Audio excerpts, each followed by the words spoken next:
Magdamag at maghapon ang umuulan sa Metro Manila pero tulad ng dati, nakapasok na ang mga estudyante at saka palang nagsuspende ng mga klase. Mula sa Quezon City, nakatutok live si Rida Reyes. Rida. Mel, pabugso-bugso ulan ang naranasan sa malaking bahagi ng Metro Manila kabilang na dito sa Quezon City. Kaya naman, sa kalagitnaan ng araw ay napilitang isuspende ang klase sa ilang lungsod. Madaling araw pa lang kanina, wala ng patid ang buhos ng ulan sa Quezon City. Kinaumagahan, lalo pang lumakas ang ulan. May ibang handa sa kanilang payong at jacket. Pero yung iba, napilitang sumilong. Pasado alas 11 ng umaga, sinuspindi ng lokal na pamahalaan ng Quezon City ang klase sa elementary at high school. Ang Kamuning Elementary School agad napuno ng mga magulang na manunundo ng anak. Kasi wala naman pong announcement, syempre. Kapag walang announcement, sigurado may klase. So pinapasok pa rin? Oo, pinapasok pa rin. Pero may mga estudyante sa panghapon na nakapasok na. Nagmamadali pa naman kami. Yung nga, andi dito na kaya tumuloy pa rin kami. Tapos ngayon malalaman nyo na suspended pa na. Oo nga, sayang po yung yung bihis saka yung pagod. Ay, sayang nga lang mga bata. O, paano na, bitin ko na nga lang itong mga kapitbahay ko kasi wala lang mga nanay. Sabay ko na lang sa tricycle na lang siguro kami.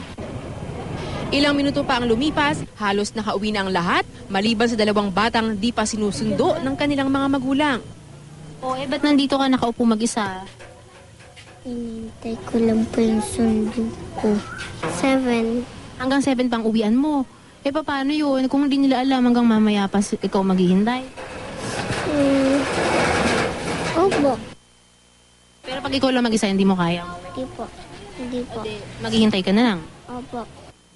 Ang pamunuan ng eskwelahan, sinabing magtatanghali na rin ng masabihan sila tungkol sa class suspension. Hindi po ura-urada ang pag-suspend kasi pinag-aaralan pa muna yung sitwasyon sa lugar na yun. Yung bawat araw po kasi na hindi pumasok ang bata, napakalaking bagay po sa kanilang pag-aaral yun. Naghahabol kami kasi we had a lot of suspensions last year. Sa P. Garcia Street sa Mandaluyong, abot tuhod na ang baha kaninang tanghali. Ayon sa Pag-asa, epekto ng hanging amihan o northeast monsoon ang pagbuhos ng ulan ngayong araw at hindi ng bagyong Krising na nakalabas na ng Philippine Area of Responsibility.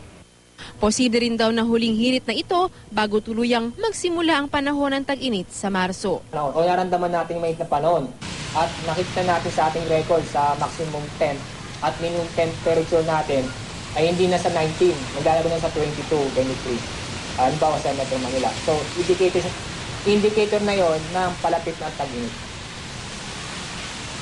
Mel, sa puntong ito ay tignan muna natin ang sitwasyon ng trapiko dito sa bahaging ito ng Araneta Avenue na sa mga oras na ito ay light to moderate naman ang takbo ng mga sasakyan ngayong rush hour Friday. Samantala, ilang minuto pa lamang ang lumilipas ay muli na namang bumuhos ang malakas na ulan dito sa ating kinalalagyan at paliwanag ng Pag-asa. Ngayong darating na weekend daw ay posible raw na maranasan pa rin yung mga pag-uulan na yan dito sa Metro Manila. Mel? Maraming salamat sa iyo, Rida Reyes.